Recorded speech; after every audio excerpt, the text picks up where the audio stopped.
क्या आप जानते हैं कि दिन की सबसे पवित्र घड़ी कब होती है?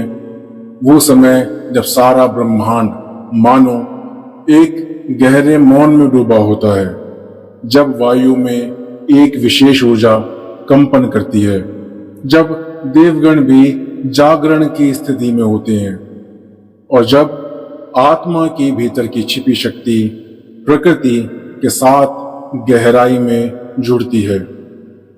इस काल को कहते हैं ब्रह्म मुहूर्त। ब्रह्म मुहूर्त यानी वो कालखंड जो सूर्योदय से लगभग 96 मिनट पहले आता है। ये कोई साधारण समय नहीं बल्कि जीवन की पुनर्रचना का पल है। इसे अमृत बेला कहा गया है क्योंकि इस समय की ऊर्जा जीवन में अमृत के समान परिवर्तन ला सकती है। सनातन परंपरा के महान ऋषियों ने इसे केवल एक समय नहीं बल्कि एक जीवन शैली माना है। शास्त्रों में कहा गया, ब्रह्म भूते तिष्ठति यह स कीर्तिम सौंदर्यम स्वास्थ्यम दीर्घायुषम लक्ष्मी मतिम मेधाम च लभते। अर्थात जो व्यक्ति ब्रह्म मुहूर्त में उठता है उसे कमल जैसी सुंदरता, यश, स्वास्थ्य, समृद्धि, बुद्धिमता और लंबी आयु की प्राप्ति होती है। यह केवल एक धारणा नहीं बल्कि अनुभव की गई सच्चाई है।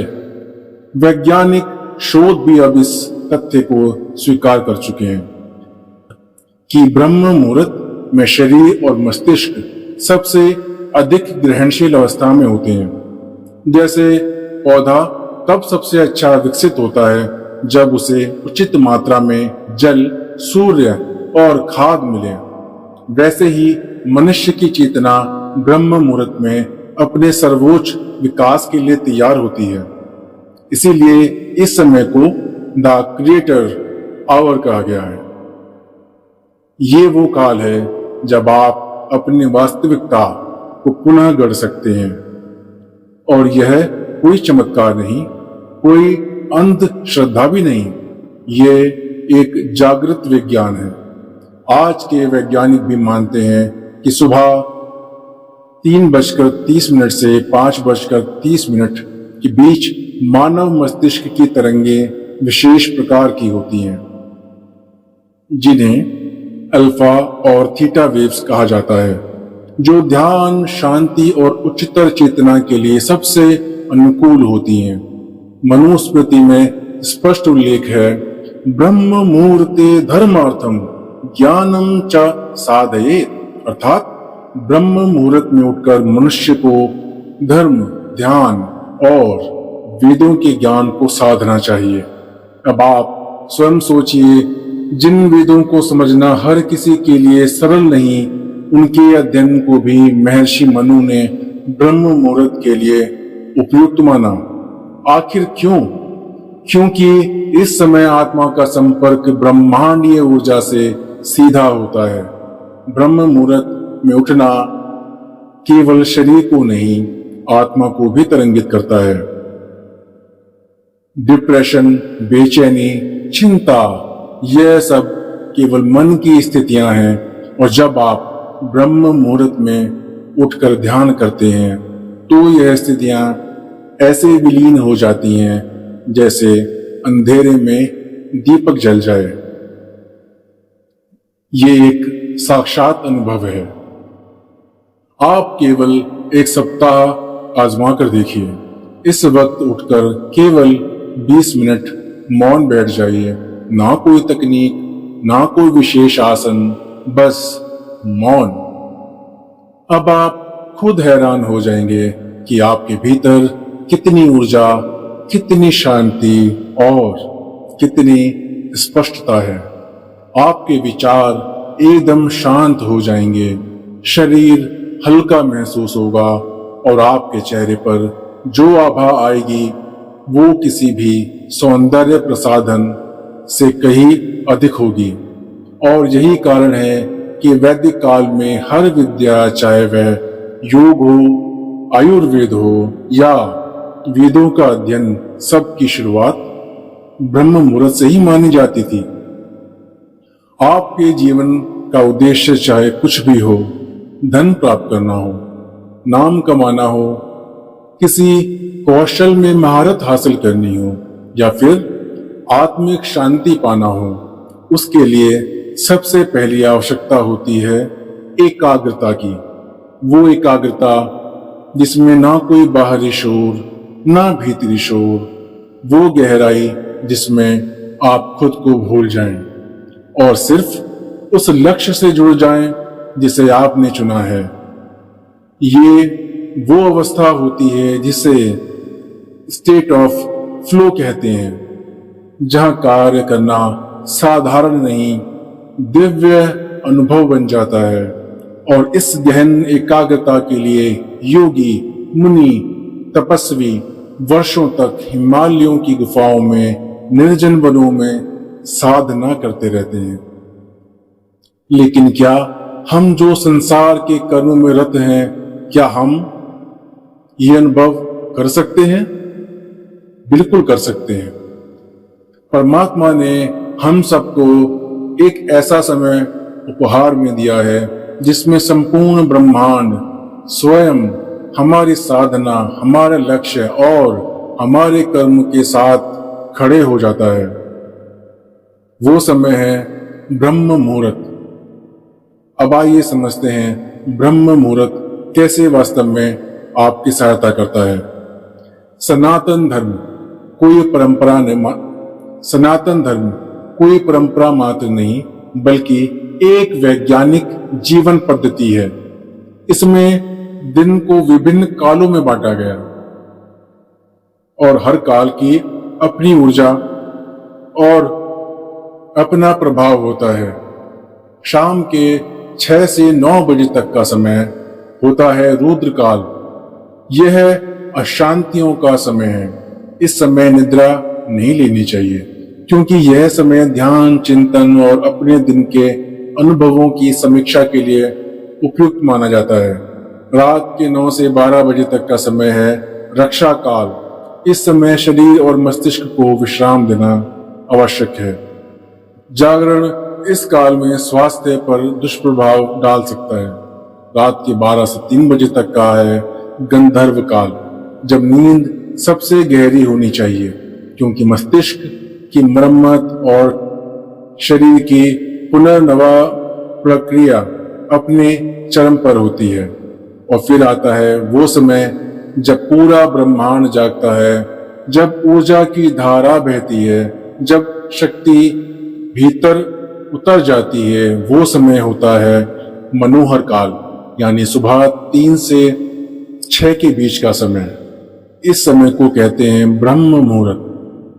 इस काल में कॉस्मिक एनर्जी यानी विश्व शक्ति सबसे ज्यादा सक्रिय होती है और इस ऊर्जा का सीधा असर हमारे चेतन और अवचेतन मस्तिष्क पर होता है। जो लोग इस समय केवल कुछ ही मिनट ध्यान करते हैं, वे कुछ ही दिनों में अपने भीतर विशेष अनुभव करने लगते हैं। उनके विचार अधिक स्पष्ट होने लगते हैं, उनके निर्णय अधिक सटीक होने लगते हैं और सबसे महत्वपूर्ण, उनका आत्मविश्वास एक नई ऊंचाई पर पहुंचने लगता है। और ये केवल ध्यान करने वालों के लिए ही नहीं। अगर आप इस समय एकाग्र होकर कोई भी कार्य करें, जैसे पढ़ाई, लेखन, योजना बनाना, रचनात्मक सोच या कोई नया कौशल सीखना, तो उसका परिणाम सामान्य से कई गुना बेहतर होंगे।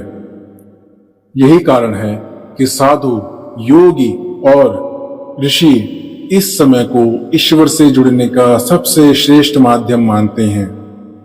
लेकिन ब्रह्म मुहूर्त केवल ऊर्जा का समय नहीं, यह एक विशेष वातावरण का उपहार भी है।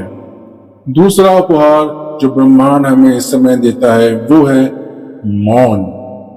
क्या आप जानते हैं कि तेज हवाएं हमारे दिमाग पर कितना गहरा प्रभाव डालती हैं? हमारे चारों ओरों की ध्वनियां हमारा रक्तचाप बढ़ाती हैं और जब ब्लड प्रेशर बढ़ता है तो मस्तिष्क की कोशिकाएं शांत नहीं रह पाती। ऐसी स्थिति में ध्यान, अध्ययन या कोई भी रचनात्मक कार्य लंबे समय तक नहीं टिक पाता। J.K. रोलिंग, आपने इनका नाम सुना होगा। जी हाँ, ये वही हैं जिन्होंने हैरी पॉटर जैसी विश्व प्रसिद्ध कृति लिखी। वो कहती हैं कि जब उन्होंने लिखना प्रारंभ किया तो बाहर की अनचाही आवाजें उन्हें केंद्रित नहीं होने देती थी। इसीलिए उन्होंने एक होटल का कमरा लिया, सिर्फ इसीलिए कि वहां उन्हें शांति मिल सके। अब सोचिए, जब एक लेखिका की लेखनी के लिए मौन इतना जरूरी है, तो आपके जीवन के लक्ष्यों के लिए वो कितना महत्वपूर्ण चीज है। और यही शांति हमें ब्रह्म मुहूर्त में स्वतः मिल जाती है। ये शांति, ये मौन, ये ब्रह्मांडीय कंपन एक ऐसी अवस्था बनाते हैं जिसमें हम बहुत कम समय में बहुत अधिक कर सकते हैं। तीसरी और सबसे पवित्र बात, वातावरण की शुद्धता। क्या आप जानते हैं कि सुबह के समय, विशेष रूप से ब्रह्म मुहूर्त में, हमारा वातावरण अपने सबसे शुद्ध रूप में होता है। तब वायुमंडल में ऑक्सीजन का स्तर सबसे अधिक होता है। सकारात्मक आयन जो शरीर और मस्तिष्क को ऊर्जा देते हैं, वो सबसे अधिक मात्रा में होते हैं। इसलिए जब आप सुबह इस समय सांस लेते हैं तो आप केवल वायु नहीं ले रहे होते हैं, आप ऊर्जा को भी भीतर खींच रहे होते हैं। और अब बात करते हैं चौथे अमूल्य वरदान की, शुद्ध वायु। क्या आप जानते हैं कि ब्रह्म मुहूर्त के समय वातावरण में ऑक्सीजन की मात्रा लगभग 41% तक पहुंच जाती है और कार्बन डाइऑक्साइड की मात्रा अपने न्यूनतम स्तर पर होती है। यानी ये वो समय होता है जब प्रदूषण ना के बराबर होता है। अब सोचिए, जब आप इस पवित्र समय में सांस लेते हैं तो आप केवल हवा नहीं बल्कि प्राण ले रहे होते हैं। शुद्ध हवा से मिलने वाले लाभ केवल शारीरिक नहीं, मानसिक और आध्यात्मिक भी होते हैं। इससे मस्तिष्क को अधिक तेज ऊर्जा प्राप्त होती है, सोचने और समझने की शक्ति बढ़ जाती है और चेतना की तरंगें गहराई में प्रवेश करने लगती हैं। तो आपने देखा कैसे ब्रह्म मुहूर्त में ब्रह्मांड और प्रकृति हमारे साथ सहयोगी की तरह खड़े हो जाते हैं। लेकिन बात केवल बाहरी दुनिया की ही नहीं है। अब आइए अंदर की ओर देखें। क्या हमारा शरीर भी ब्रह्म मुहूर्त में इस सहयोग में भागीदार होता है? जी हाँ, आयुर्वेद जो हमारे शरीर और ब्रह्मांड के बीच संतुलन की विद्या है, वो बताती है कि हमारा शरीर 5 महाभूतों से बना है: जल, अग्नि, पृथ्वी, वायु और आकाश। इन्हीं तत्वों के मिलन से हमारे शरीर में 3 मुख्य दोष या ऊर्जाएं निर्मित होती हैं: वात, पित्त और कफ।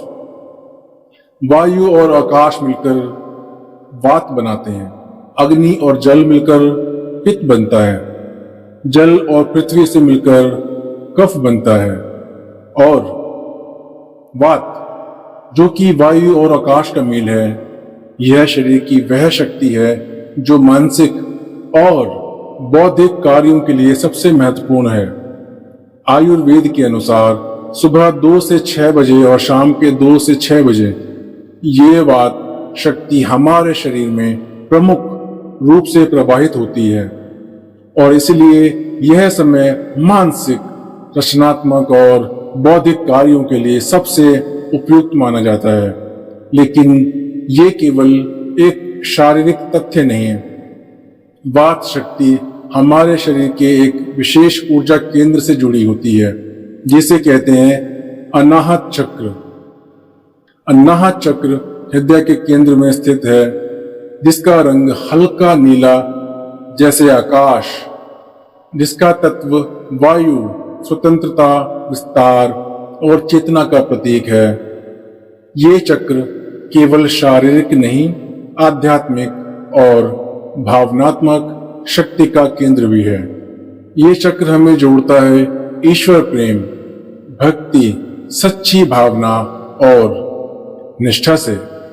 इसका प्रतीक है हिरण, जो हमेशा चौकस, सजग और ध्यान की अवस्था में रहता है। इस चक्र के देवता हैं भगवान शिव और माता पार्वती। शिव चेतना का स्वरूप है और माता पार्वती प्रकृति की। इन दोनों का संगम हमें ब्रह्म ज्ञान की ओर ले जाता है। और जब ब्रह्म मुहूर्त में वात शक्ति सक्रिय होती है, तब यदि आप कोई मानसिक, बौद्धिक या आध्यात्मिक कार्य करते हैं तो ये अनाहत चक्र जागृत होने लगता है। जब यह चक्र शुद्ध होता है तब उससे निकलती है संकल्प शक्ति, यानी इच्छाओं को पूर्ण करने की शक्ति। और तभी कहा गया है, आप जितने शुद्ध होंगे आपकी इच्छाएं उतनी ही शीघ्रता से पूर्ण होंगी।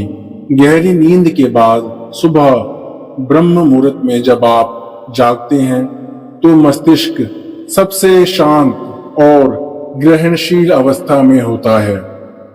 ये वो समय है जब ब्रह्मांड और आपका शरीर दोनों मिलकर आपके भीतर सकारात्मक ऊर्जा भरते हैं। अब सोचिए, अगर आप प्रकृति के इस प्रवाह के साथ चलेंगे तो जीवन एक सुंदर यात्रा बन जाएगी। जैसे पानी में जब हम धारा के प्रवाह के साथ तैरते हैं तो वो अनुभव सहज होता है, सुंदर होता है। लेकिन जब हम उसी धारा के विपरीत तैरते हैं तो थकावट, संघर्ष और रुकावट हमारा साथ नहीं छोड़ती। इसीलिए हमारे ऋषि मुनियों ने कहा, प्रकृति के साथ चलो, उसके विरुद्ध नहीं। ब्रह्म मुहूर्त में जागना कोई धार्मिक रीति नहीं, बल्कि एक संपूर्ण जीवन शैली है, जहां शरीर, मन, आत्मा और ब्रह्मांड एक लय में बहते हैं। तो मित्रों, जब ब्रह्मांड, प्रकृति और आपका स्वयं का शरीर तीनों एक ही दिशा में बह रहे हों तो समझ लीजिए आपका समय आ गया है। उठिए, जागिए और उस शक्ति को ग्रहण कीजिए जो हर सुबह ब्रह्म मुहूर्त में आपके द्वार पर दस्तक दे रही होती है। ये कोई साधारण समय नहीं, ये वो अमृत वेला है जो आपको आपके लक्ष्य तक, आपके स्वरूप तक, आपके परम सत्य तक पहुंचा सकती है। क्योंकि जब आत्मा, चेतना और ब्रह्मांड एक ही लय में आते हैं तब जीवन चमत्कार नहीं करता, बल्कि स्वाभाविक रूप से दिव्य हो उठता है। तो अब ये आप पर है, क्या आप उस शक्ति से जुड़ना चाहेंगे जो हर दिन सिर्फ कुछ पल आपका इंतजार करती है? अगर आपको हमारी यह प्रस्तुति प्रेरणादायक लगी हो तो कमेंट में हर हर महादेव जरूर लिखें। वीडियो को लाइक करें, शेयर करें और ऐसे ही गहन विषयों से जुड़ने के लिए ज्ञान पावर्स चैनल के साथ बने रहें। हम मिलेंगे आपसे अगली आध्यात्मिक यात्रा में। तब तक ब्रह्मांड की इस दिव्य लय के साथ जुड़े रहें और देखते रहें ज्ञान पावर्स यूट्यूब चैनल को। धन्यवाद, नमस्कार।